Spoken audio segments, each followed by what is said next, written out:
This is Premium Times Half Hour every Thursday at 11 a.m. Away from our last conversation on agriculture, today we'll be discussing climate change.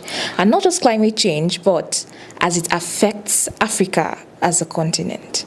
Last week, an Africa Climate Summit was held in Nairobi, Kenya, which saw the attendance of African leaders, climate change experts, and activists. The summit themed Driving Green Growth and Finance Solutions for Africa and the World was organized to advance conversation and solutions on the devastating impact of climate change ravaging different regions of the Africa continent and the world. Thankfully, Premium Times was present at this event through our correspondent, Abdulkareem Mojeed, and in this podcast, he'll be sharing highlights of the summit. I'm Abdulkareem Mojeed, and welcome to Premium Times Half Hour.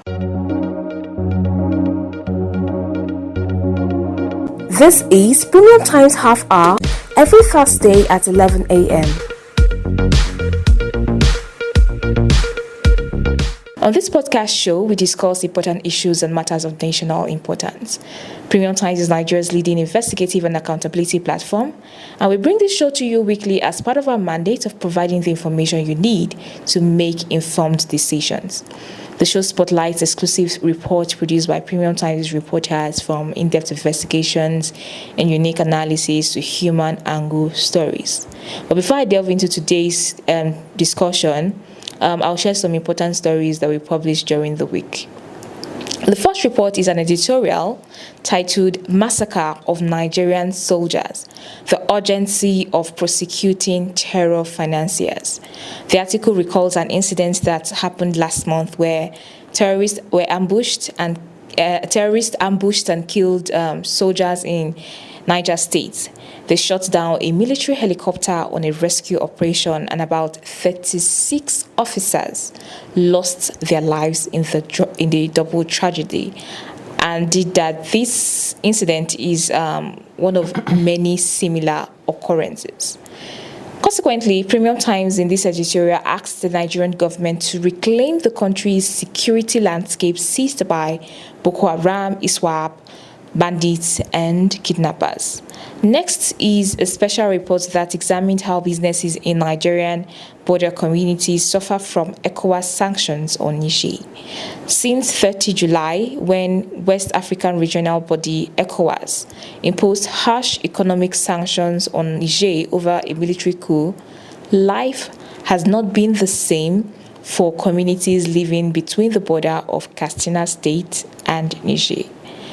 Lastly, the last report I'm spotlighting is a developing story from Premium Times' investigation that exposed how members of the House of Representatives Committee probing corruption in tertiary institutions were caught extorting money from heads of the varsities. The Bureau of Change operator who helped facilitate this extortion contacted Premium Times to explain how he was caught in the extortion scheme. I'm very sure these reports are very interesting to you, and you can read it on our website on www.premiumtimesng.com. We'll take a short break, and when we return, we'll continue the conversation on the Africa Climate Summit. Stay tuned. This is Premium Times Half Hour every Thursday at 11 a.m.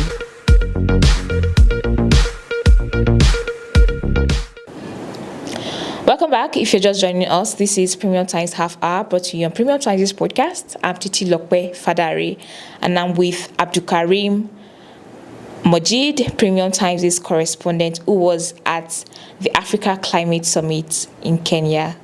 Abdulkareem, welcome back. Welcome back to Nigeria. Thank you. I don't want to go straight into discuss all the offsides, like the soft life you went to enjoy, the foods you ate and all that. But let's go straight into the conversation that we have for today. So, the summit, I believe, is the first of its kind in Africa, is it? Yeah. All right. So, what was the aim of this summit? And do you think the event actually achieved its purpose? I mean, this is the first of a kind in Africa. So what were they seeking to, achieve with this event, and what did the event actually achieve what it was set out to do? Yeah, the primary aim of the summit, according to the organizers, was to deliver climate positive growth and finance solutions for Africa and the world. So within the period of the 3-day deliberation, where heads of states and governments from within Africa and globally converge at the Kenyatta International Convention Center. So within the 3 days, they were able to gather commitments from people all over the world that to the tune of about $26 billion.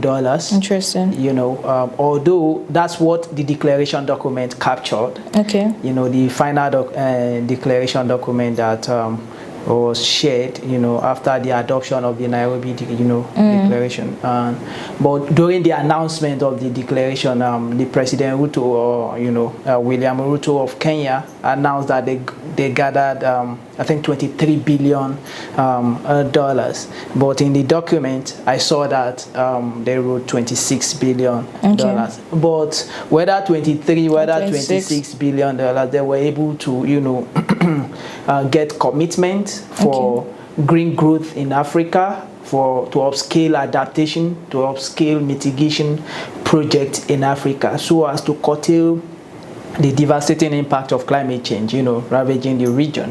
So for me, I think that's interesting, seeing the leaders, trying to follow the path of green development in the continent. All right, so you touched on the Nairobi Declaration. That is, there was a pledge made, or a pact made during the summit.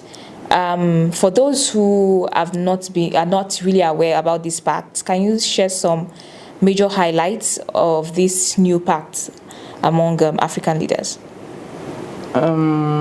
Okay. Basically, the new pact, from the conversation and all of that, basically contain some of the commitments that the African leaders feel they are going to pursue in order to meet up with their climate pledges, being signatory of the Paris Agreement endorsed in, I think, in 2015. Okay.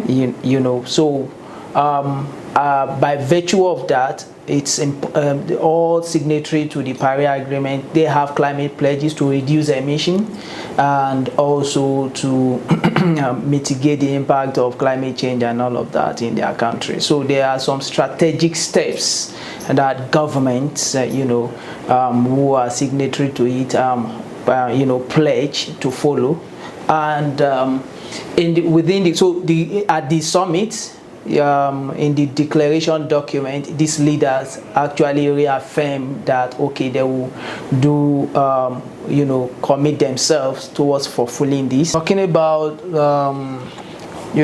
some of the key highlights of the climate pact endorsed, adopted in Nairobi.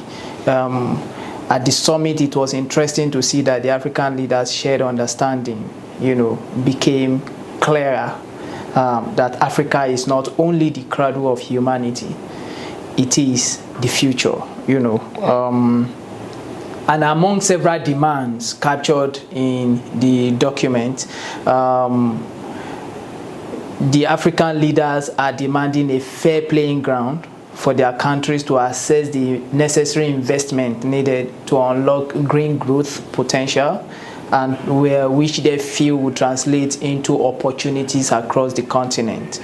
The leaders also demanded a just multilateral development finance architecture to liberate economies in the continent from debt and also the strenuous hike they pass through to access necessary finance resources.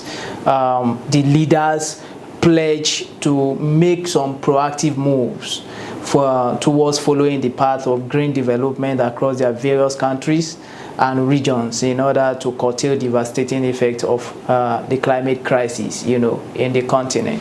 So I think those were some of the key, the striking, thing, and the fact that they were also trying to see how to improve, the carbon markets within the continent, to develop it and be able to see to carbon credits where people they'll be able to raise incentive from it. People subscribe to say, okay, we are not emitting more than this.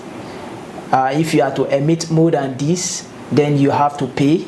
And also, if you, just like electric bills, when you buy your like your recharge card or something, so they want to create a platform where you can subscribe for that. Okay, you are emitting this and you must not pass this limit.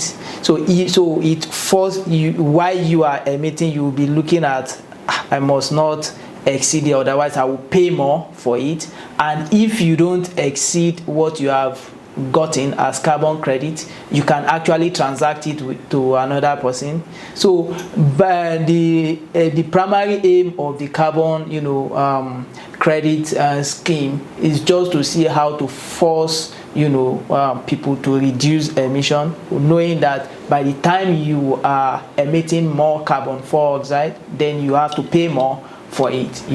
So they are saying, but because most in the African continent, they still don't understand how this scheme work. In Nigeria, for instance, we are trying to develop our carbon market, as contained in the national, the Nigeria's Climate Change Act, endorsed in 2021. So the NCC, the National Council on Climate Change, I know they are trying to develop model, partnering with I think the NSIA, is the Nigerian Sovereign Investment Authority or something, and also one other organ, the FIRS, to develop a good model that will actually help to enhance the carbon tax, the emission trading scheme that they are trying to develop for people who are emitting carbon dioxide, especially through the fossil fuels in the country. All right. Based on some of the articles that you wrote and experts that you interviewed,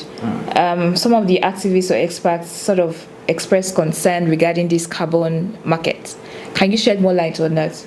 In terms of the concern around the carbon market, the concern by especially climate activists, advocates at the summit, is the fact that they are looking at it that it is not sustainable, and that it could lead to land grabbing, because these people, as they are emitting, they dominate people's land space, and by virtue of that, they were saying that people are likely going to be displaced, because you are telling them that, okay, you can emit, you have to pay for carbon credit to, then you, as you are emitting, they have more money, because they are exploring the fossil fuel within any community. They've gotten the license. It's like a certification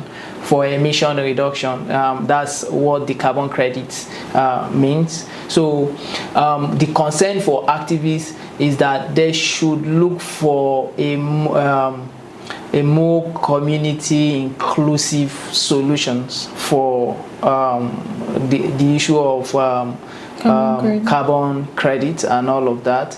Then another thing is the fact that they feel like, most activists feel like, Africa does not house the technology that they need in order to fight climate change, that they will still depend on the global north, these people who have already developed by virtue of their exploration of the fossil fuel in their countries, and they feel Africa will still need to be depending on these people before they will be able to, have access to technology that is required to.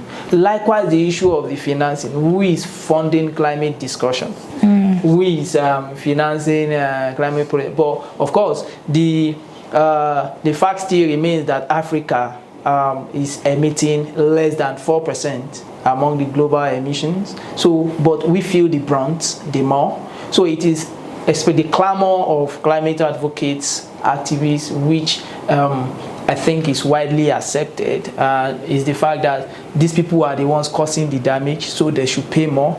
So we've seen a scenario whereby pledges are made to see how to upscale climate adaptations, mitigation efforts in Africa, in developing countries, but those pledges were not, fulfilled.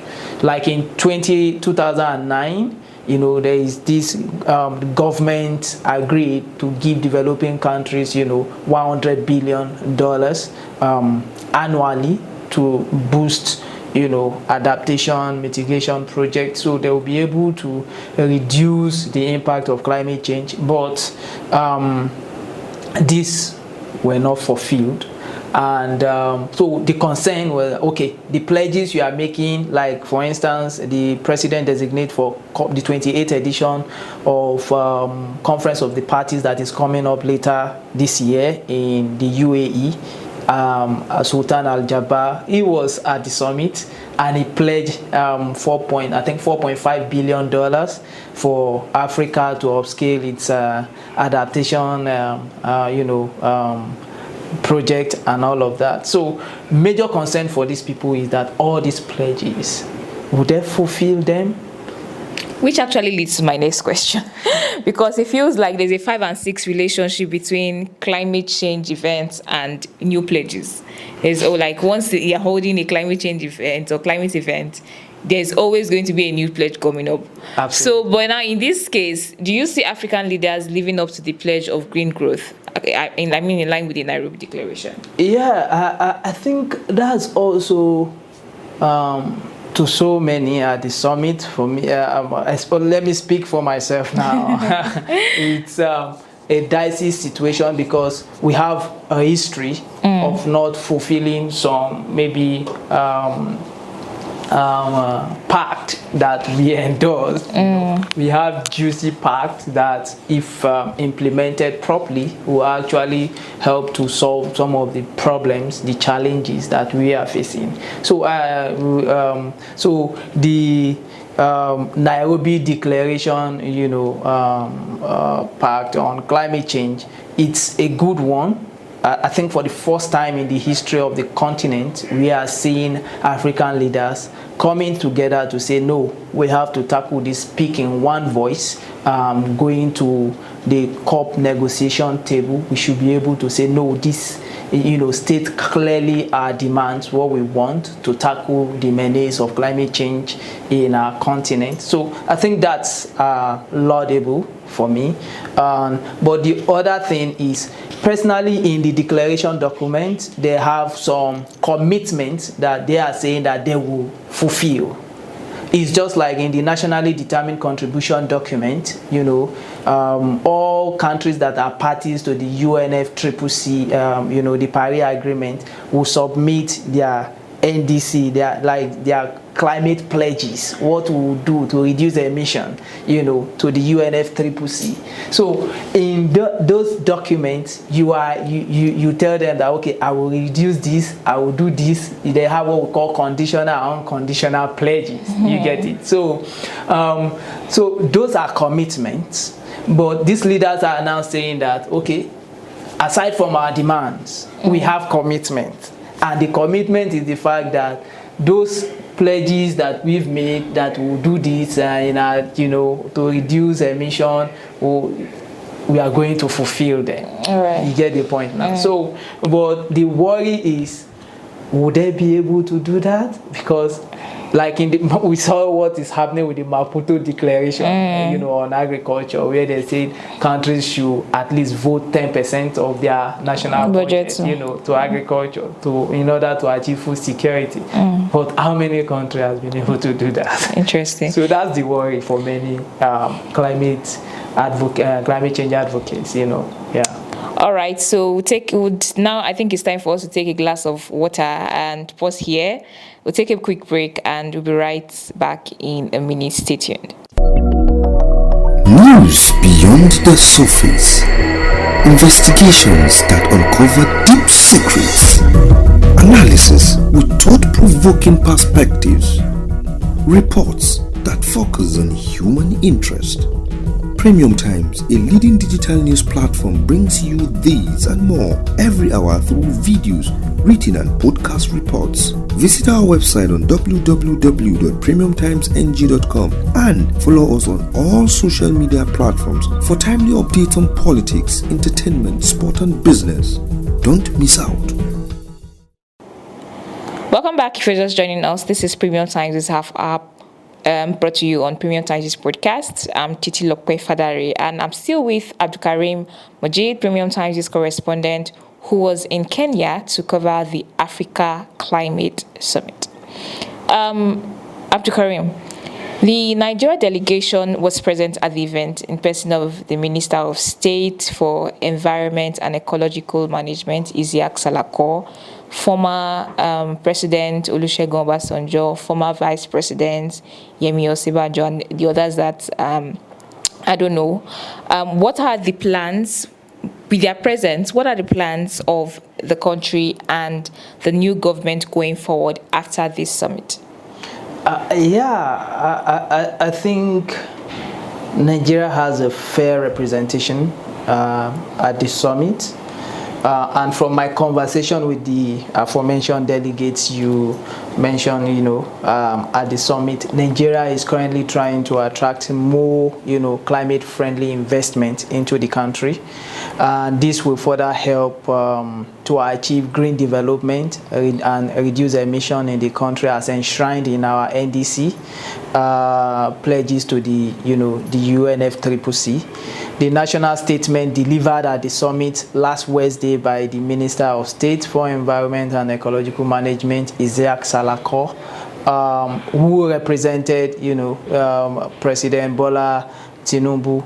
I think it further confirmed the principal need of Nigeria to fulfill its unconditional and conditional climate pledges. The minister hinted that Nigeria will require at least $17.7 billion annually to keep its unconditional NDC pledges alive. Likewise, Nigeria's Climate Change Council DG, Salisu Dahiro, at the summit, when we were having conversation, it was clear that they came there to see how to attract investment into the country. And so going forward, I think the new government is trying to see how to follow the path of green development in the country by creating opportunities for green jobs.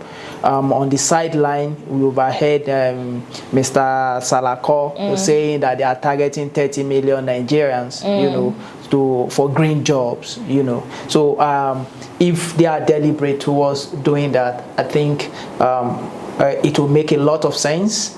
And it won't just be like promises as usual. We saw in last COP where the former Minister of Sports, Sunday Dare, said they are going to execute a project of 250K where they will plant trees, 250,000 trees annually, and youths will be assigned to nurture these trees and place on a stipend. But has that happened? So it should not just be green jobs. When you say you want to give green jobs, it's fine. It's a good initiative to make people to be conscious of their environment, to make people to be able to protect and preserve the environment. Of course, the environment and the genes makes up humans. So if you say you want to do that, I think you should keep to the promise and fulfill them, and don't just make promises, then you look the other way around. when it's time to implement. I'm so glad that Premium Time has you to, hold them to account based on anything they say. We are going maybe a year later. Did they actually do what you're supposed to say? So maybe at the next climate event, you're like, you said this last year. Were you able to do this? So, all right, we're moving to the last question, which is, will you say Africa has one voice as it prepares for the next conference of parties taking place in Dubai? Wow. Well, I think in the first place, looking at the move to organize the summit itself, for me, I think it places Africa in that pedestal that, no, look, these guys are serious. And considering the vibes, the incredible participation and adoption of, Africa's new climate pact, the African leaders, Nairobi. The African leaders Nairobi Declaration on Climate Change. I think what we witnessed at the summit, I foresee African leaders going into the negotiation room at the 27th edition of the Conference of the Parties, COP28, that will be taking place later this year in Dubai. I foresee them going there as a united entity, to tell them that, to tell negotiators, that, no, this is what we want. It is different for you to say, we are looking for finance, we want to do this, and you are not able to table your demands clearly, in a lucid way, in a manner that, it can be easily, that is easily can be easily comprehended, that, okay, no, this thing is what they want. Let it be clear that that is what you want. So I see them going there to say, no, this is what we want, and this is what we intend to achieve by virtue of this. President Ruto say they are set to ensure that Africa is a powerhouse to renewable energy. So, but how are we able to harness this? So they are seeking for demands. So, but however, the just concluded summit for me has sent a clear message to the developed, countries and global leaders who have for over a decade refused to keep climate finance pledges made to Africa. And also the call to action and commitment enshrined in the declaration document are laudable. I will say that over and over again, and I look forward to seeing it come to fruition. Yeah. All right, Abdulkareem, thanks again for giving us 5 days summit or 3 days summit, although you spent 5 days? Yeah, it was a twin event. Oh, okay. So we have the African Climate Summit, which is the inaugural event, the first of its kind in the continent. Then we also have the Africa Climate Week, where we have, activists and all of that. Okay, let's just say a week summit. You're summarizing it to us in 30 minutes, and we really appreciate that.